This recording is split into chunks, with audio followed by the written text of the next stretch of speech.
Hello friends, welcome back to my channel. Last பார்ட்டில் psycho பையன் ஹீரோயினை மிரட்டியிருப்பான். ஸோ நம்ம ஹீரோயின் உடஞ்சி உட்காந்துருப்பாங்க. அதுலேருந்து இந்த பார்ட் கண்டினியூ ஆகுது. ஹீரோயின் அப்படியே உட்காந்துட்டு, என்ன கடவுளே எனக்கு இது சோதனை அப்படின்னு சொல்லிட்டு லைட்டாக அப்படியே உட்காந்து ரொம்ப ஃபீல் பண்ணிட்டு இருக்காங்க. அந்த சைடை திரும்பி பார்க்காங்க. அவங்களுடைய கெட்டப் பண்ண அந்த எக்ஸ்ட்ரா ஹேர் இருக்கும்ல, அதை எடுத்துட்டு எனக்கு வேற வழி இல்லை இதை தவிர அப்படின்னு சொல்லிட்டு அவங்க வந்து முடிவு பண்ணிடுறாங்க. அந்த இடத்துல நம்ம ஹீரோவுமே ஒரு இடத்துல நிற்கிறான். நின்னது மட்டும் இல்லாமல் 10 நிமிஷம் ஆச்சு, நான் இன்னும் சுல்புல பார்க்கல, இன்னும் 10 நிமிஷத்துல நான் சுல்புல பார்க்கலன்னா இந்த இடத்துல நடக்கிற கதையே வேற அப்படிங்கிற மாதிரி சொல்லிட்டு இருக்கோம். நம்ம ஹீரோயின்ட்டு இருந்து ஒரு மெசேஜ் வருது, கார்டன்ல நிற்கிறேன் ஓம்காரா சார் ப்ளீஸ் வந்துருங்க அப்படிங்கிற மாதிரி. இவனும் ரொம்ப எக்ஸைட்மெண்ட்ல கார்டன் கிட்ட போய் நின்று வேடிக்கை பார்த்துட்டு இருக்கிறான். அப்போ நம்ம ஹீரோயின் வந்து ஓம்காரா சார் அப்படின்னு சொல்லிட்டு வராங்க. நம்ம ஹீரோக்கா சரியான சந்தோஷம், அப்படியே ஹீரோயினை ஹக் பண்ணிடுறான். ஹக் பண்ணிட்டு நின்றுட்டு இருக்கிறான். அந்த வெளியில நின்று சைக்கோ பையன் வெளிலன்னு பாட்டு பாடிட்டு, வாமா வாமா சீக்கிரம் வா நம்ம மேரேஜ் பண்ணிக்கணும், இன்னுமா நீ கிளம்பல அப்படிங்கிற மாதிரி சைக்கோ பையன் கதவை தட்டிட்டு இருக்கான். அவனுக்கு தெரியாதுல்ல, இவங்க 2 பேருமே ஹக் பண்ணிட்டு இருக்கிறாங்க. அதுக்கப்புறம் ஹீரோ கேட்குறான், உனக்கு எதுவும் ஆகலைல்ல, காளியோட அடியாட்கள் உன்னை எதுவும் அடிக்கல இல்லை, உன்னை எதுவும் துன்புறுத்தல இல்லை அப்படின்னு சொல்லி கேட்கும்போது, அதெல்லாம் இல்லை ஓம்காரா சார், பட் நீங்கள் என்ன பண்ணுங்க இங்கேருந்து போயிருங்க அப்படின்ற மாதிரி நம்ம ஹீரோயின் அந்த இடத்துலயே அப்படி சொல்லிட்டு இருக்கா. நம்ம ஹீரோ சொல்கிறான், நான் எப்படி ஒன்றை விட்டுட்டு இந்த சைட்லேருந்து போவேன், கஷ்டப்பட்டு ஒன்றை கூட்டிகிட்டு போக தான் வந்தேன், புரிஞ்சுக்கோ அப்படிங்கிற மாதிரி அவங்க பேசிட்டு இருக்கா. இங்கே உள்ள கதவை உடச்சிட்டு வந்த காளி சைக்கோ பைய இங்கே அவ இல்லை, அவள் வந்து ஓம்காரா கூட தான் இருப்பான்னு எனக்கு தெரியும், நீங்கள் போய் அவளை தூக்கிட்டு வாங்கடா, 2 பேரும் எனக்கு உயிரோட வேணும் அப்படிங்கிற மாதிரி அடியாட்களுக்கே ஆர்டர் போடுறான். அது மட்டும் இல்லாமல் நம்ம ஹீரோ வந்து வா நம்ம இங்கேருந்து போயிடலான்னு சொல்லிட்டு ஹீரோயினை கூப்பிட்டுட்டு இருக்காங்க.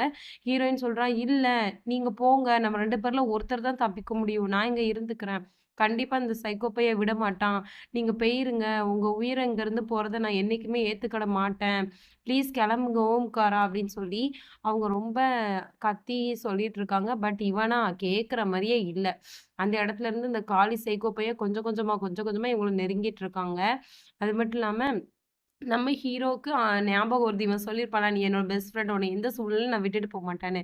அதெல்லாம் நெனச்சு பார்த்துட்டு என்ன பண்ணிடுறான், அப்படியே தூக்கிடுறான் பொண்டாட்டிய. தூக்கிட்டு அப்படியே ஜீப்ல கொண்டு வந்துடுறான். அவளோ, "விடுங்க, விடுங்க ஓம்காரா சார், விடுங்க ஓம்காரா சார்ன்னு" சொல்றா. பட் இவன் கேட்க மாட்டேங்கான். ஆனா இந்த உலகத்துல பொண்டாட்டின்னு தெரியாமயே பொண்டாட்டிய தூக்கிட்டு போய் ஜீப்ல வச்சு கூட்டு போற ஆளு இவனா தான் இருக்கும்.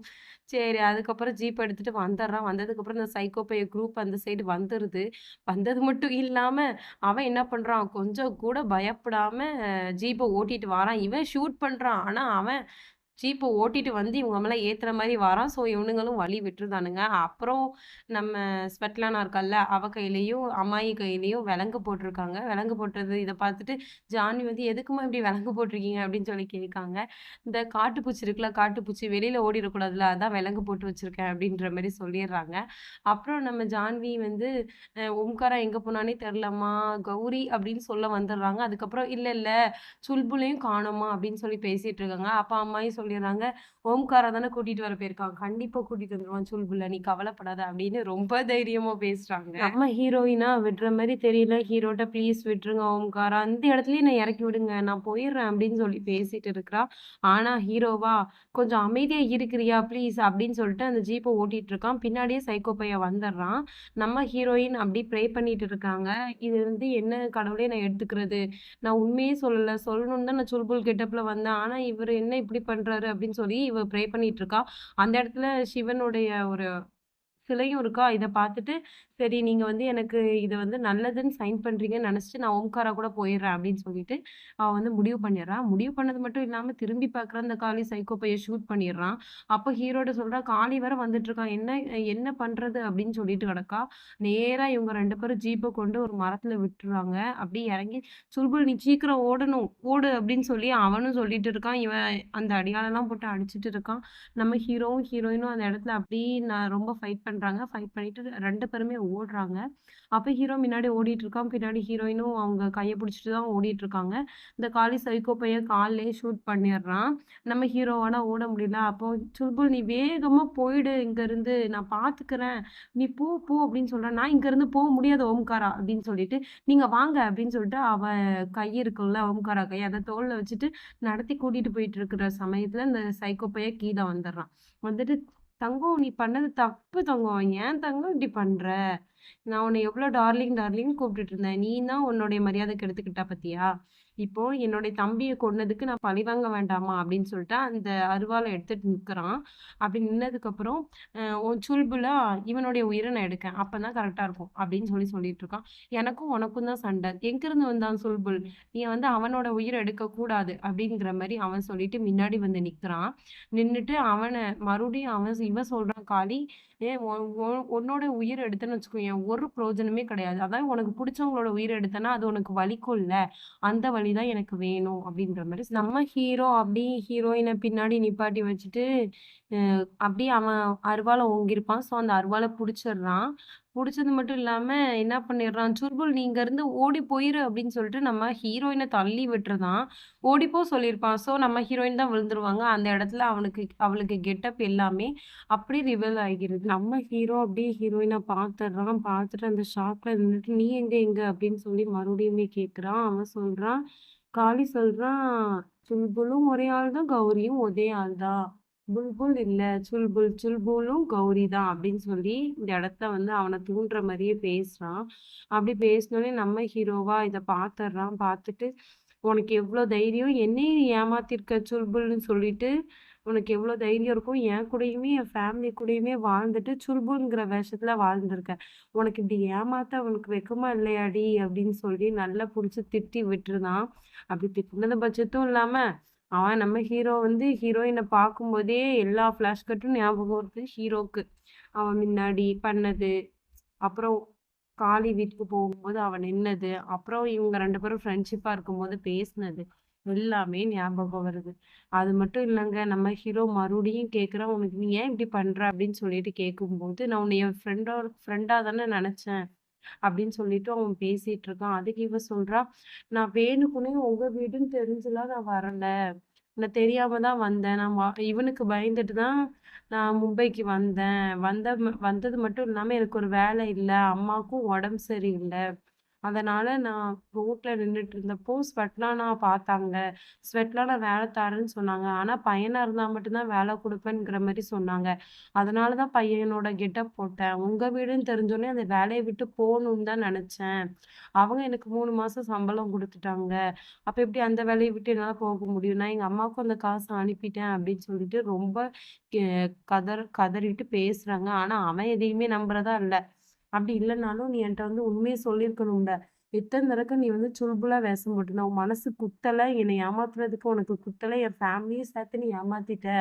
அது மட்டும் இல்லாம என்னோட பிரதர்ஸோட இடத்துல உன்ன வச்சிருந்தேன். என்னுடைய பிரதர்ஸ்க்கு அப்புறம் உன்ன நம்புறேன்னு நான் அன்னைக்கே சொல்லியிருந்தேன். நீ எப்படி என்னுடைய நம்பிக்கைய உடைக்கலாம்? அப்படின்னு சொல்லி அவன் கேட்டுட்டு இருக்கும்போது, எல்லாத்துக்கும் காரணம் இந்த காளி தான். இப்ப கூட ரமா அம்மாயிய கடத்தி வச்சுட்டு தான் என்ட்ட பேசிட்டு இருக்கான். அதனால தான் அவன் சொன்னதுக்கு எல்லாத்துக்குமே நான் தலையாட்டினேன்னு சொல்லி பேசவும், காளி சொல்றா, "என்னம்மா நீ இப்படிலாம் பேசுற? இப்படிலாம் நடிக்கிற?" அப்படின்னு சொல்லி மறுபடியுமே அந்த சைக்கோ பையன் கேட்குறான். அது மட்டும் இல்லாம நம்ம ஹீரோட்டயுமே சொல்லிர்றான், "சரி நீ உன்னுடைய அம்மாயிக்கு இப்பமே ஃபோன் பண்ணு. ஃபோன் பண்ணி பேசு. என்னையும் நம்ப வேணாம், கௌரியும் நம்ப வேணாம்" அப்படின்னு சொல்லிடுறான். ஸோ அதேமாரி நம்ம ஹீரோவுமே ஃபோன் அடிக்கிறான். ஃபோன் அடிச்சுட்டு, "அம்மாயி நீங்க எங்க இருக்கீங்க?" அப்படின்னு சொல்லி கேட்கும்போது, "நான் வீட்ல இருக்கேன்ப்பா. என்னாச்சு? நீ எங்க போயிருக்க? பரேலில தானே இருக்க. சுல்புல் பத்தி எதுவும் விஷயம் தெரிஞ்சுச்சா?" அப்படின்னு எனக்கு யாரையுமே தெரியல அப்படிங்கிற மாரி அவன் முன்னாடியே சொல்லிர்றான். சொன்னது மட்டும் இல்லாம, "இப்ப புரிஞ்சுதாப்பா உனக்கு?" அப்படின்னு சொல்லி அவன் பேசிர்றான். உடனே இவன் வந்து நல்லா அவள சரியான காண்டுல மொறச்சு பார்க்கான். மொறச்சு பார்த்தது மட்டும் இல்லாம காளிட்ட சொல்லிர்றான், "உனக்கும் எனக்கும் இனிமேல் எந்த பிரச்சனையும் கிடையாது. இந்த பொண்ண நீ என்னனாலும் பண்ணிக்கோ, என்னனாலும் செஞ்சுக்கோ. என்ட்டலாம் கேட்கணும்னு ஒரு அவசியமே கிடையாது. எனக்கும் இந்த பொண்ணுக்கும் ஒரு ரிலேஷன்ஷிப்பும் கிடையாது. இனிமேல் என் குடும்பத்தையோ, என்னையோ நீ எந்த விதத்துலயும் தொல்ல பண்ணக்கூடாது" அப்படின்னு சொல்லிட்டு நம்ம ஹீரோயின காலிட தள்ளி விட்டுட்டு போயிர்றான். நம்ம ஹீரோயின், "ஓங்காரா நின்னு நான் சொல்றத கேளுங்க, கேளுங்கன்னு" சொல்லி கத்துறான். பட் அவன் கேட்கிற மாரியே இல்ல. தள்ளி விட்டுட்டு போயிருப்பான்ல. ஸோ காளி இந்த சைக்கோ பையன் வந்து, "டார்லிங் இனிமேல் நம்ம தான் நியூ லைஃப் ஸ்டார்ட் பண்ண போறோம்" அப்படின்னு சொல்லிட்டு, அந்த இது இருக்குல்ல சங்கிலி அத வச்சு கெட்டிர்றான் நம்ம ஹீரோயின. அதுக்கப்புறம் நம்ம ஹீரோ வந்து வீட்டுக்கு வந்துட்டான். வந்தது மட்டும் இல்லாம அம்மாயி கேட்குறாங்க, "என்னப்பா சுல்புல் பத்தி எதுவும் தெரிஞ்சுச்சா? அவன கூட்டிட்டு வந்தியா?" அப்படின்னு சொல்லி கேட்கும்போது, "அவன பத்தி இந்த வீட்ல யாருமே பேசாதீங்க. இனிமேல் பேசவும் கூடாது. அந்த டாபிக்கே எடுக்கக்கூடாதுன்னு" சொல்லிட்டு இருக்கவும், அம்மாயி கேட்காங்க, "கௌரி தான் சுல்புல்னு உனக்கு தெரிஞ்சுட்டா?" அப்படின்னு சொல்லி கேட்கும்போது, "உங்களுக்கு தெரியுமா முன்னாடியே?" அப்படின்னு சொல்லி கேட்குறான். அப்ப அம்மாவும், "ஆமா எங்களுக்கு தெரியும்" அப்படின்னு சொல்லவும், "என்ட்ட எவ்வளோ பெரிய உண்மைய மறைச்சிட்டீங்க. ஒரு ஏமாத்துற பொண்ண கொண்டு வீட்ல வச்சுட்டு வச்சுட்டீங்க அப்படின்னு சொல்லி பேசிட்டு இருக்கவும், அவ ஏமாத்துற பொண்ணு இல்லப்பா. அவ உனக்காண்டி எல்லா விஷயத்தையுமே செஞ்சா. அப்படி அந்த கெட்டப் போட்டுமே நமக்கு எந்த விதத்துலயும் தீங்கு வர வைக்கலையேப்பா. நம்மளுக்கு எவ்வளோ ஹெல்ப் பண்ணியிருக்கா. கொஞ்சம் நல்லா யோசிச்சு பாரு எல்லா விஷயத்தையுமே. அப்படின்னு சொல்லிட்டு அம்மாவும் அம்மாயும் சொல்லிட்டு இருக்காங்க. இவன் அந்த பொண்ண பத்தி என்ட்ட பேசாதீங்க. ஏமாத்திட்டு போன அந்த ஏமாத்துக்கார பொண்ண பத்தி பேசாதீங்க. அவ காசு குடுத்தா என்னனாலும் பண்ணிருவா. உங்களுக்கு தெரியுமா? தெரியாம நீங்க பேசாதீங்க. அந்த பேச்ச எடுக்காதீங்க அப்படின்னு சொல்லிட்டு போக பார்க்குறான். அப்புறம் நம்ம அம்மாயி வந்து, "நீ என்ன பண்ணி வச்சுட்டுருக்க?" அப்படின்னு சொல்லி கேட்டுட்டு இருக்காங்க. அவ இப்போ காசுக்கு கூட காளைய கல்யாணம் பண்ண போறா. உங்களுக்கு தெரியுமா? அப்படின்னு சொல்லி பேசிட்டு இருக்கும்போது, "ஓ நோ! நீ இப்படியா விட்டுட்டு வருவ? அவள நீ போய் கூட்டிட்டு வாப்பா" அப்படின்னு சொல்லி நம்ம பாட்டி சொல்லிட்டு இருக்காங்க. அதெல்லாம் முடியாது. அவ சாப்டர் இதோட க்ளோஸ் ஆயிட்டு நான் ரூமுக்கு போறேன் அப்படின்னு சொல்லிட்டு அவனும் சொல்லிர்றான். அது மட்டும் இல்லாம அந்த இடத்துக்கு நம்ம ஸ்வெட்லானாவும் வாரா. வந்துட்டு ஹலோ பேபி! நீ என்ன பண்ற? அப்படின்னு கேட்கிறா. கேட்டது மட்டும் இல்லாம, "நீ யார் சாப்டர்ப்பா க்ளோஸ் பண்ண?" அப்படின்னு சொல்லிட்டு அவளும் கேட்கா. சரி யார் சாப்டர்னாலும் நீ க்ளோஸ் பண்ணிக்கோ. இப்ப நான் புதுசா என்னுடைய சாப்டர ஓப்பன் பண்ண போறேன். நமக்கு நாளைக்கு மேரேஜ். இன்விடேஷன்லாம் அடிச்சு நான் எல்லார்ட்டயுமே குடுத்துட்டேன். நாளைக்கு நீ வந்து என்ன மேரேஜ் பண்ணிக்கணும். சரியா பேபி?